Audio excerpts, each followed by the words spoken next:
Um, yeah, trying to not look like I'm reading, but hello everyone. Welcome to Water 7 broadcast.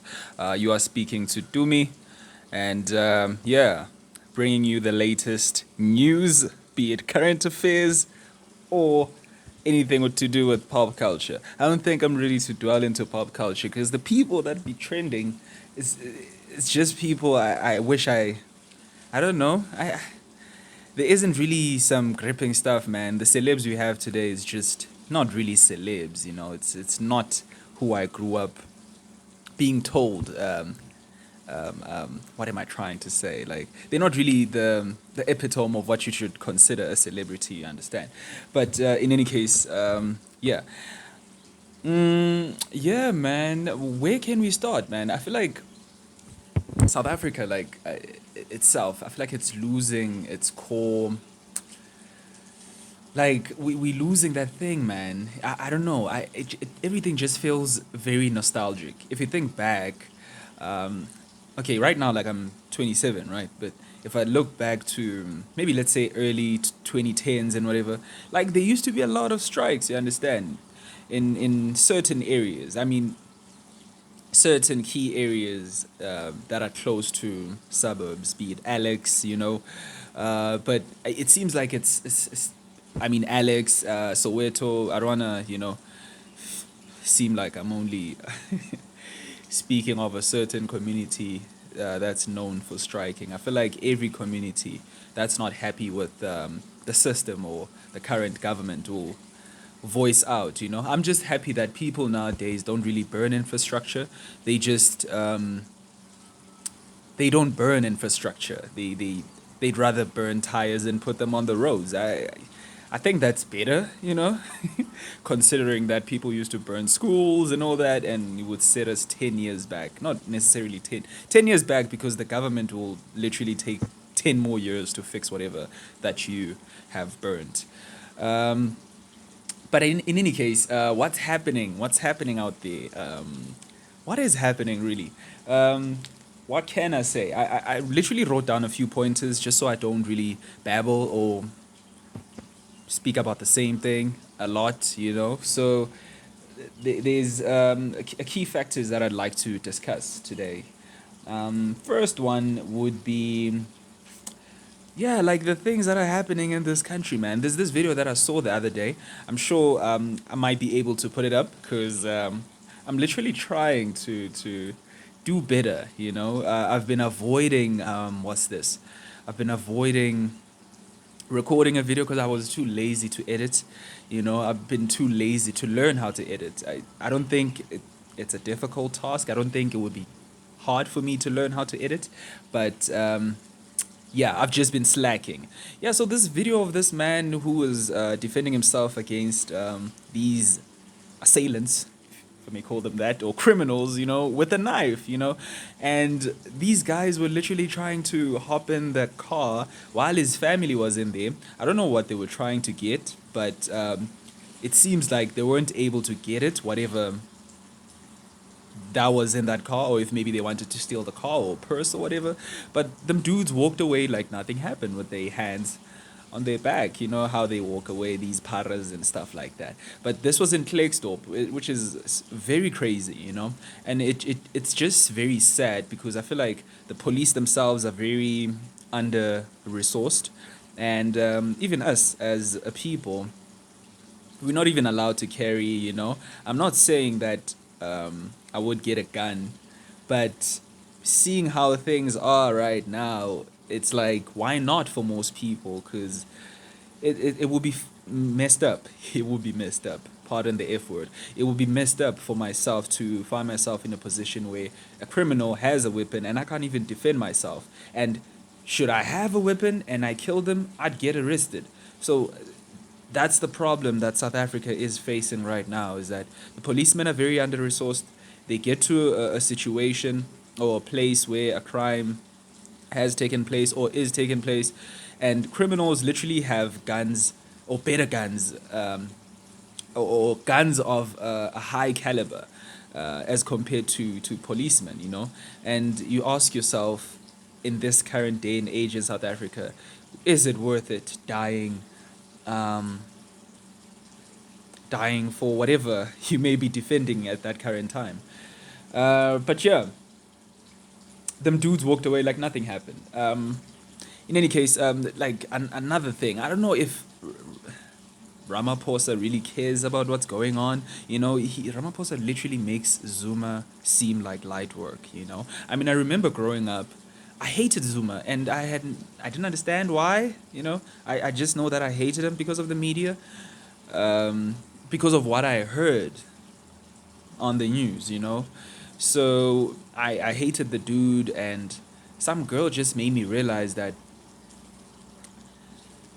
some person, let me just say some person, made me realize that I'm just being reactionary, if I may put it like that, because it seems like dude was really doing something. And although he was removed from office after serving for only 9 years instead of 10, because isn't it he ran for second term? He never really finished his second term. I just think the media is not really fair when it comes to how they do things today. Because Ramaphosa is literally painted as this saint, but he literally belongs to this party called the ANC. They both belong in the same party. Even he was literally deputy president when Zuma was president. So it doesn't make sense for us to only want to hold Zuma accountable and not really actually hold the entire ANC accountable. And the arrogance is just off-putting, because it's like they don't care. Because if you think about it, even the young people coming up in the ANC, they're very arrogant because they know in the future they'll be the corrupt people that are ruling us right now. I don't know if they call it gentocracy or whatever, but it's when a nation is ruled by old people, which is what's happening in the entire world. It's just that. Yeah. But in any case, for me, I just feel like Cyril is making Zuma seem like light work. And with what's happening right now, and he's only been in office for 5 years, I think it's crazy. And also, I think it's very arrogant of him to also be quiet with whatever that's going on. He's quiet. You know, what's crazy is that when he came in, he was like, okay, um, white people don't go. We need you. And I kind of understood. But at the same time, I didn't. I understood what he was getting at, because obviously the media had painted Zuma as this bad guy. You know, um, if anything, we should have looked at the ANC as the bad guys, um, and not just target one person. So, what am I trying to say, really? Yeah, so he was asking them white folks, "Uthi, ningahambi, don't go. I want you to stay. If I could tie you to a tree, I would. And he made those statements and claims that he would love them white folks to stay. And to be honest, white folks aren't going anywhere, man. Because them people were born here, and most of them, like, were literally here since, I don't know, since 19 or what, 1652. Yeah, they call them the 1652, right? But yeah, they've been here since that time. What makes us think they decide to leave? I don't know how many white folks we have in South Africa, but I think we have white folks that would also want to fight for the country, and what's going on. And for me, my reservation that I have with white folks is that I don't really see that many white cops. I've only encountered white. No, sorry, I've only encountered black and colored policemen. White people aren't really going into the field of policing, and I don't know why. And I'm not even gonna claim it's because of apartheid or whatever, because apartheid was like a long time ago. Not so long ago, but a long time ago. So I think they should take part. I think everyone in this country should take part in protecting, mm, protecting the country itself. So Pardon. What can I say? Yeah, I'd like to see more white policemen. I'd like to see more white policemen, and I'd like for South Africans to actually stand up together, because it's crazy how whenever it's like right now, from what I've picked up, it's like white folks are laxed, like they're so relaxed with Ramaphosa. It's like they cool with Ramaphosa. Maybe it's because he asked them to stay and he asked them to, I don't know, tie him to a tree if he could. Um, well, he made those claims that he would tie them to a tree if he were able to. But for me, I just think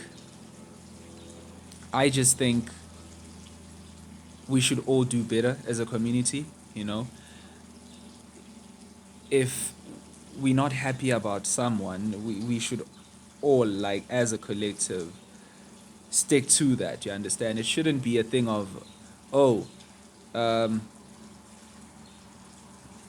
this one is protecting these guys' interests. This one is protecting this guy's interests. You know, because it's crazy. I mean, I was watching the I don't know what I was trying to say there, but I think you get what I'm trying to say.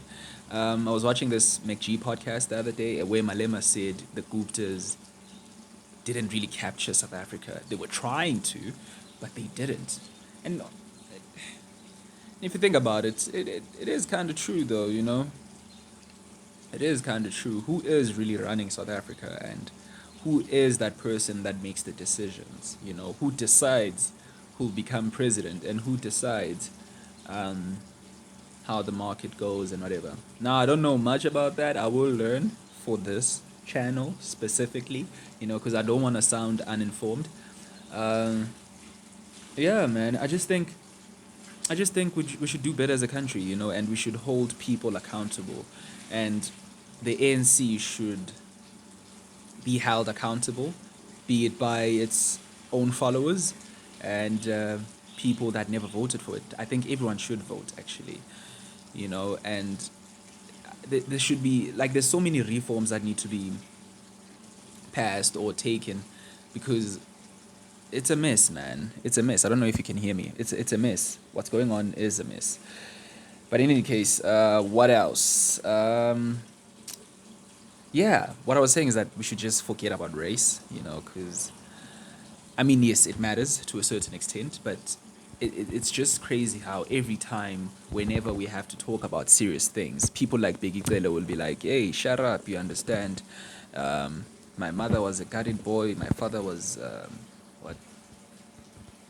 Oh, my mother was a, what do you call them? Yeah, that. My mother was a guarded girl, father was a guarded boy. You know, I know that's wrong. Um, I don't know. I don't think he said that. But every time you try and hold these people accountable, they tell you about apartheid, man. You know, it's not apartheid times, man. You know, and black people are in charge. Black people are in power. Yeah, don't tell me about the Oppenheimers and the Rupert. Who's who's the ANC, man? You know, who's running the ANC? You can't tell me that um, black folks are like somewhere there held captive and there's a white man with a gun on their head telling them no, this and this and that. I mean, the NC could have created markets for black folks a long time ago. They could have protected the tuck shop industry a long time ago. They could have done better, but it seems like it's just to enrich themselves, and it's just all smokes. What do they call it? Smokes and mirrors and shit like that. Ish like that. You know, it's like every time you try and question them, it's like, ay, abelungu, you know, bayenza kanje, or maybe every time it's time to address something serious, something happens, maybe xenophobia or whatever. But yeah, I'm babbling. But I'll do better. I'll do better. Anyways, what else? Yeah, I think we should like have more policemen patrolling, man. It's so crazy how, okay, you know what? I watch a lot of movies and I watch American movies, and I don't mind actually taking from them. I understand we're living in different countries, but it have you noticed in American movies, or let me just say whatever that happens in America, be it media outlet or fiction or whatever, that's real. There's always policemen patrolling, you know? I mean, there was a robbery in at some place. I forgot what it is. Maybe I will put up the video. These guys literally these guys they held up a shop or whatever it was outlet for 15 minutes and cops never came. In 15 minutes, no one came.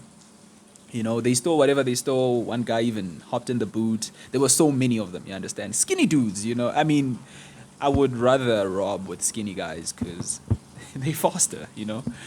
Um, no, I'm not body shaming anyone. You get my point though. Yeah, so I think there should be more policemen patrolling every area. Every suburb or township should have maybe two police vans or cars or whatever. I just think state resources are wasted on politicians and keeping them safe. You understand? If we're not safe, man,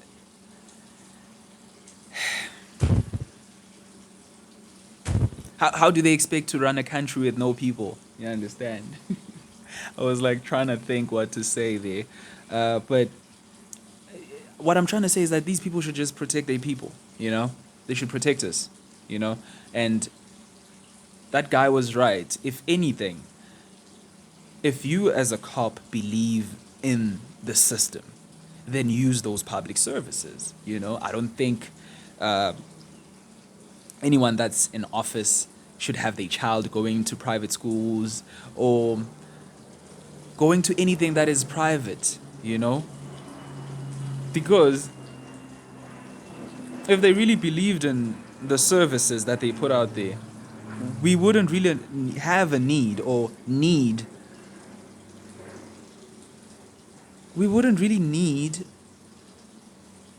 private schools, anything private, you understand? If they believed in these services that they put out there, like your home affairs and wara, you know.